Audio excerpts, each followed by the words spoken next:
It is not enough that you learn to do what is good, but you avoid evil.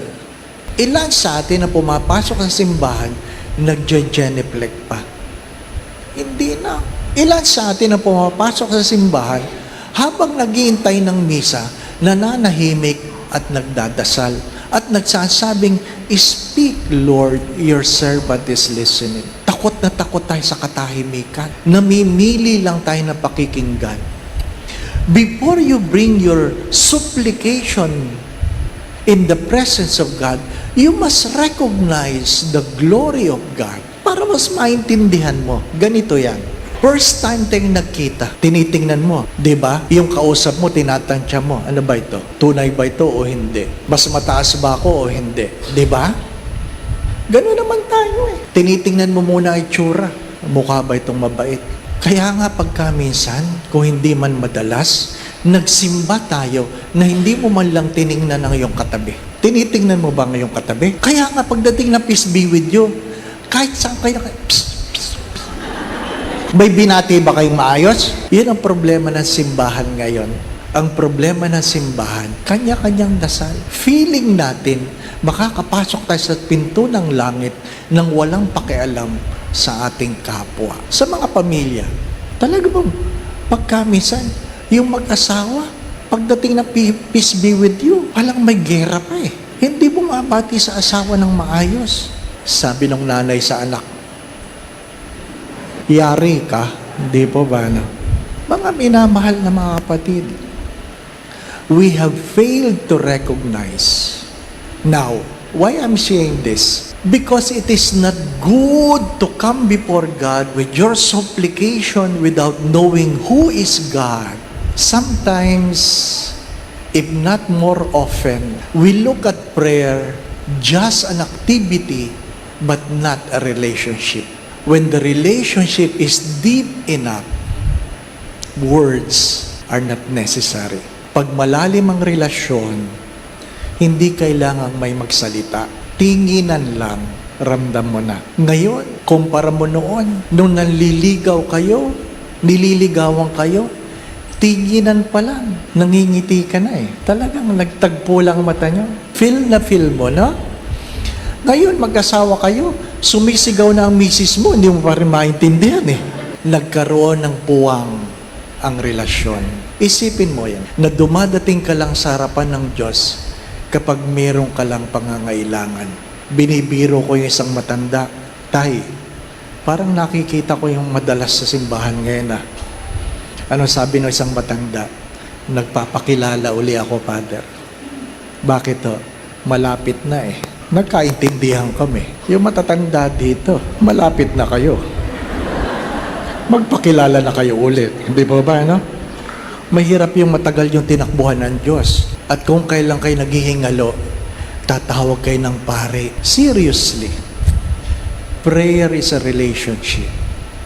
There must be an awareness of who is God, recognizing the call, realizing who you are before you give your supplication. Our parents, or many of the parents, fail to inculcate in their children why they should pray. Mahirap yung sinasabi lang sa'yo kung anong dapat mong gawin. Hindi itinuro sa'yo kung bakit mo dapat ginagawa. Kaya pag wala na nagbabantay, hindi mo na ginagawa. We pray not because it is good to be seen that we are praying. We pray because for two simple reasons. That we will be able to recognize the voice of God. Second, that we will be able to do His will. The primary purpose of prayer is to hear the words of God, not what we want to hear. One of the common questions that being asked, "How did you know, Father, that you are called to the priesthood?"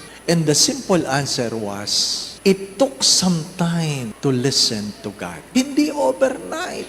Araw-araw sa loob ng isang buwan, tinatanong ko ang kalooban ng Diyos. "Lord, ano bang gusto mo?" Bakit? May gusto kong marinig sa Diyos. Anong gusto kong marinig sa Diyos? Sige, mag-asawa ka na. Ay pag ikakasal ka na, ang gusto mong marinig sa Diyos, "I bless you." Pero, nagpaparamdam ang Diyos na hindi yun ang gusto niya. Kaya, problema yun. May gusto kang marinig, pero mahalaga, kailangan mong marinig ang Diyos. It took some time. Gagastusan mo. Every weekend, I spend the whole weekend on a retreat for simply asking the Lord, speak, Lord. Your servant is listening. But God knows I was not listening because I was waiting for the words I want to hear. Anong halimbawa? Alam niyo yung kwento tungkol kay Isaac, na kung saan inalay siya ni Abraham, di po ba? No? Nung isasaksakin na ni Abraham si Isaac, pinigil siya ng Diyos, di ba? Huwag mo ituloy. Hindi ko alam kung paano sinasabi. Di po ba? Baka, huwag mo ituloy. Hindi ko alam di ba? Tingnan mo, may tupa, yan ang ialay mo. Di ba? How we wish like those, di po ba? No? Yung bang gustong-gusto mo bumili ng sapatos, kulang ang pera, mangungutang ka. Tapos, sige na nga Lord, hindi na ako bibili, sabihin mo lang. Pero nasa isip mo, sasabihin ni Lord, sige bilhin mo na. Kasi yun ang gusto mo di ba? No? So sasaksakin mo na kunwari yung sapatos, Lord, sasaksakin ko na. Magsalita ka Lord, Lord, sasaksakin ko na. Lord! Sabi ni Lord, tuloy mo. That is the reason why prayer is a discipline. And upon hearing the voice of God, you will learn to do His will. Discipline to hear the words of God than what you want to hear. So that someday you're able to do the will of God. And if you understand that, then you will be able to pray the Lord's Prayer with understanding. And what was the words of the Lord's Prayer? After the adoration, who art in heaven, hallowed be thy name, thy kingdom come. And the most important is, thy will be done. Amen. Kaya hindi credible ang mga magulang magsabi sa mga anak, honor your mother and father. Kasi self-serving di po ba, no? Dapat ang nagsasabi noon, yung lolo at lola. Lolo at lola magsasabi, oy, galang mo nanay tatay mo. Pero mas madaling sabihin, if you honor your mother and father, you will live long life. That's the value. Ang sino mang nagmamahal sa kanyang ina, ay parang nag-iimpok na para sa kanyang kinabukasan.